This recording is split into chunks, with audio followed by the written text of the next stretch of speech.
All right. So, again, we start with the same thing every week. Who read your Bible this week? Who prayed? Who held on to the message at all? Raise your hand if you did any of those things. Any of those. I see a couple people. All right. Now I'm going to call people. We went through all the leaders, so we're going to call people to see if they held on to the message. Riho, you were on my mind today. So Riho, what was last week's message about? Give me a title, a Bible verse, anything about last week's message. Tell everybody. Last week, I was talking about God's grace. God's what? God's grace. You got to tell me more. That's too generic. What do you mean?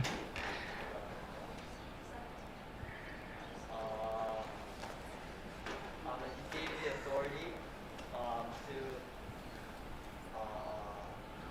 heal others and to drive out demons through the sexual demon mission. Okay, good. That'll do. Okay, thank you, Riho. So everyone, be ready. If you're here, everyone's free game to be called now. So now it's anybody. Thank you, Rio.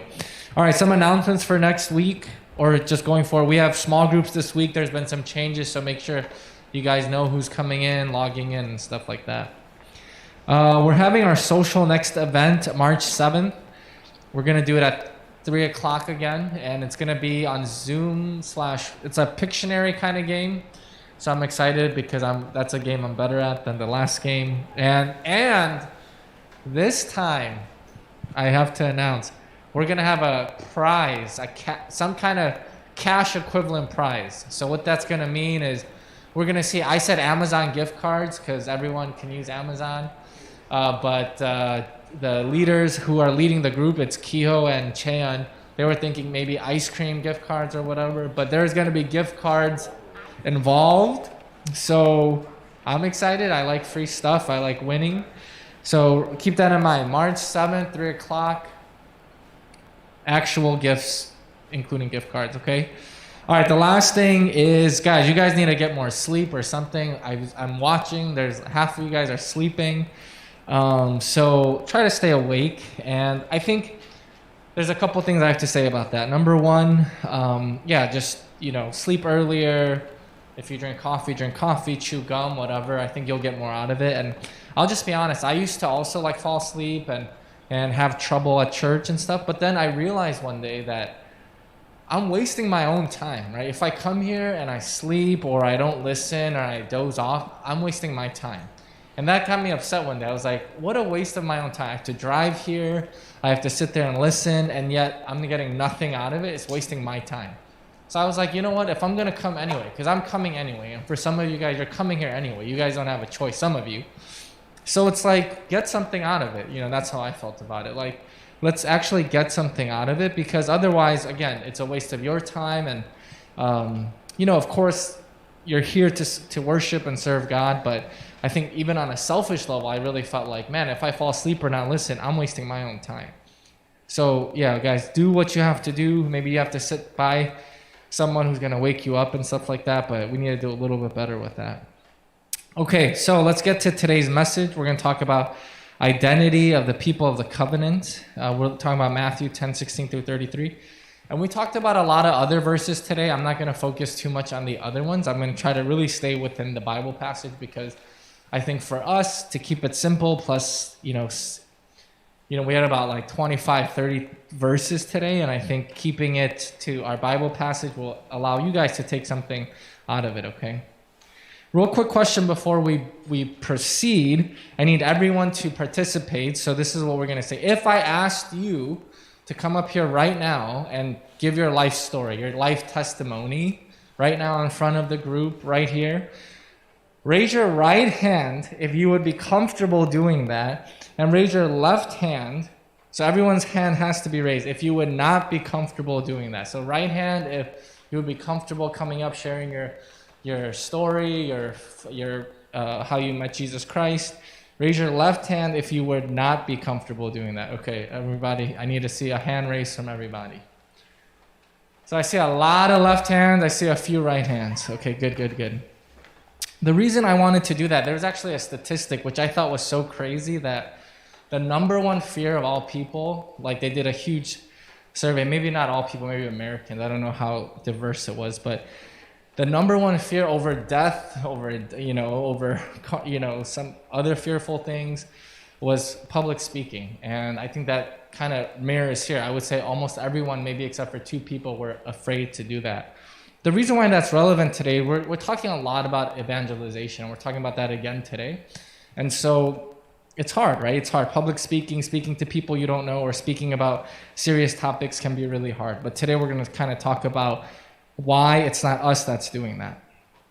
So I'm going to break it down into kind of 3 things. The first thing is the field, okay? So when we talk about evangelism, we have to know the field. And if you look at verse 16, I think it's very, very telling. It says that we're a sheep among wolves. And you don't have to be a scientist or super educated that sheep are probably afraid of wolves, and wolves probably eat sheep. So why did Jesus say that we're a sheep among wolves? It's because if you're a disciple, if you're an evangelist, then that's how it is, okay? And it's like that for 2 reasons. Number 1, if you look at verse 17, it says guard against men. And so that one, I don't see it as much. It's persecution by other people. Some of you guys, I don't know if your friends make fun of you for coming to church. I don't think as much, I probably don't experience that too much. Or maybe they don't make fun of you, but they'll say, why do you go to church? That's a waste of time. Or, why do you do that? Why do you believe in Jesus? I don't believe any of that. And then I think definitely as I've gotten older, especially in like my activist circles, and I think I've talked to maybe Jesse about that, like when we're in like our activism circles, like so maybe in the Black Lives Matter circle or in other kind of activist circles, and maybe Chris experiences this as well, there are fewer and fewer Christians in those settings. And so maybe some of the persecution and stuff like that is in that situation, but you're not going to, especially in this country, have people like come up to you, I'm going to kill you if you preach the gospel or anything like that. In other countries, that is the case, but it's not so much here. So that's not as much what we have to worry about, but maybe more on the subtle level. Like, why do you go to church? Why do you do that? Why do you believe in that? You might experience definitely a little bit more of that. But I think what's more important in verse 28, it says, be afraid of the one who can destroy your body and soul in hell. And who are they talking about? They're talking about Satan. And this is something that I think definitely I've gotten to know more as I've gotten older. And some of you guys might be thinking like, man, I never feel Satan attacking me. I never feel like persecuted by Satan or tempted or whatever by Satan. And I think part of that is maybe you're not serving God enough. And I think that is something that really came to my life when I started to try and live for God more and serve God more and do evangelism, because that's when Satan's going to attack you. And let me give you an example and let you know why, okay? So Satan hates God, right? These are mortal enemies, right? Satan hates God. And us as children of God, if we're serving God, or if we're not serving God, then Satan has no desire to tempt you or attack you because you're not serving God. So Satan doesn't care. So if we're children of God, we're not living for God, we're not serving God, then Satan's going to say, I don't have to deal with that person, right? I don't have to deal with that person because they don't serve God anyway. So Satan's not going to use his time, his resources to bring you down, bring you problems, attack you. However, once you start serving God, and that's really where I started to be a little discouraged, is you're starting to live for God. You're committing your life to God. You're committing your life to evangelism. And then you start saying, man, I'm having more problems. My life is more stressful. My life is more difficult. And then I think that would happen to me, and I would get really discouraged. Lord, how come I'm trying to live for you and serve you, and yet what's happening? My life is worse for that. But I think you guys have to see the spiritual state. And the reason that happens is when you start serving God, Satan really wants to attack you. Satan really is going to want to bring you down. And so you have to be aware of that. When you start to serve God and live for God, Satan's going to attack you. And so it's even more important that you really hold on to the gospel, hold on to your faith, and hold on to the Holy Spirit at those times. So that's the field that we have, right? That's the field that we have to look forward to, which sounds difficult, right? Alone, it's very, very difficult. And that's why point number 2 is so important. Who are we, right? We have this difficult field where not only is the world attacking us, but even greater, Satan is attacking us. And so alone, we cannot do it on our own. So the second main point today was Who are we? What is our identity as people of the covenant?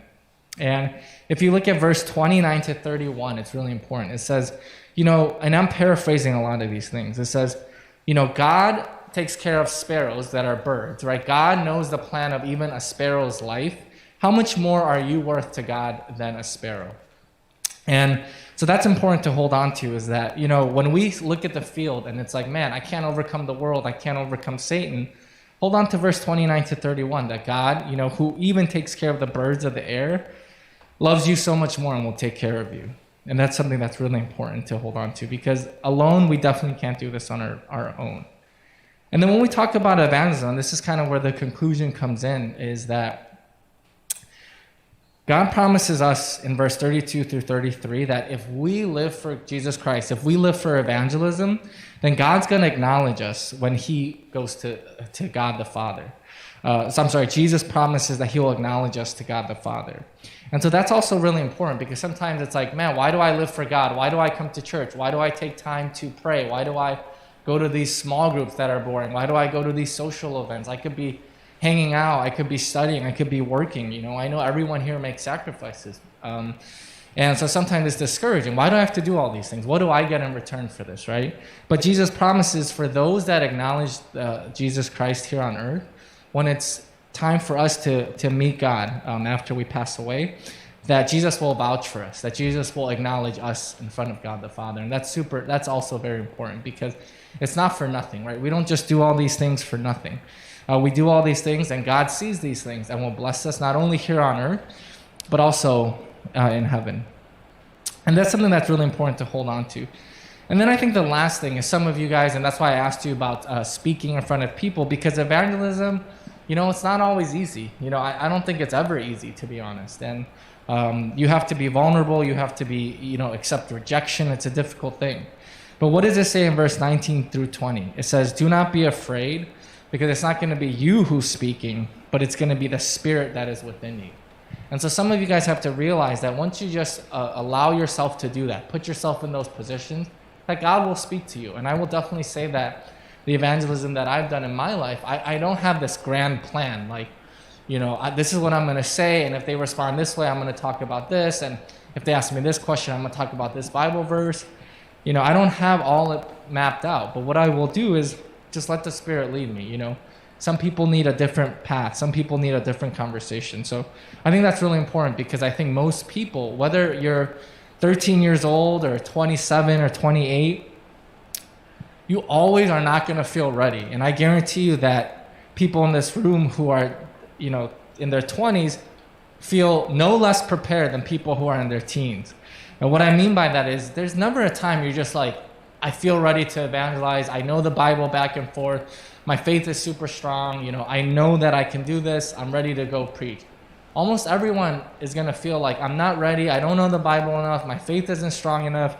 I just don't feel ready to do that. But what does it say in verse 19 through 20? It says, do not be afraid, because it's not going to be you speaking, right? That the Spirit's going to speak within you. And I want you guys to hold on to that, because I hear it so much. I hear it so much even from adults. Like, I'm not ready to evangelize. I'm not ready to share the gospel. I'm not comfortable. I'm not confident. I'm afraid, And instead of feeling those things, just know that it's not you. It's not you who's going to do this, but that God's going to speak through you. So I want you guys to hold on to that this week. And I think really the first couple months of this year, we talked a lot about evangelism. And I think it's something that we're going to continue to hold on to, and something that, again, we have to challenge ourselves each and every week. What are we doing in our life, right, to evangelize? How are we witnessing to other people? And it's something that, Ethel and I will talk about often. We talk about two things. We try to talk about two things every day. Something we're thankful for every single day, because it's easy to complain. So one thing every day, what are we thankful for? I talked to my friend. I had a good workout. I had a good meal. I had some good news here. But then the second thing we talk about, and this one's harder, is how in your life every day have you, we call it a spiritual thing. So in your life, in your friends, at work, how did you talk about Jesus Christ in some way? For me, a lot of times it's with my patients or with my coworkers or with my friends, but we try to talk about that every single day. How has God worked in your life that day? And I think it's something that you guys need to do too. Reflect on yourself. what did I do today that glorified God? What did I do today that, spread the love of Jesus Christ to other people? And I think it's something that as we go forward in 2021, I want to keep challenging us to do that. And I think the only way to get there is by continuing to challenge ourselves every day. Okay, so what we're going to do, it's 35 now. We're going to spend, like we do every week, we're going to spend some time praying with some worship music. And then I'll close us. We'll spend some time praying, and then you'll go to your small groups. And Cheon has to do some financial stuff today, so I'm going to take Cheon's group. We'll meet at the same place. Lord, we just thank you so much. We thank you for this message, Lord, of Matthew, and we just thank you that you have called us as your people. Lord, even in this difficult field where we're persecuted by people, as well as, more importantly, we're attacked by Satan, I pray that we would have the confidence and know that you are with us and not be afraid because you are with us and that you will speak through us. I pray that you would help us be evangelists in our daily life and just keep us safe, Lord, again, during this pandemic. We thank you for all these things. And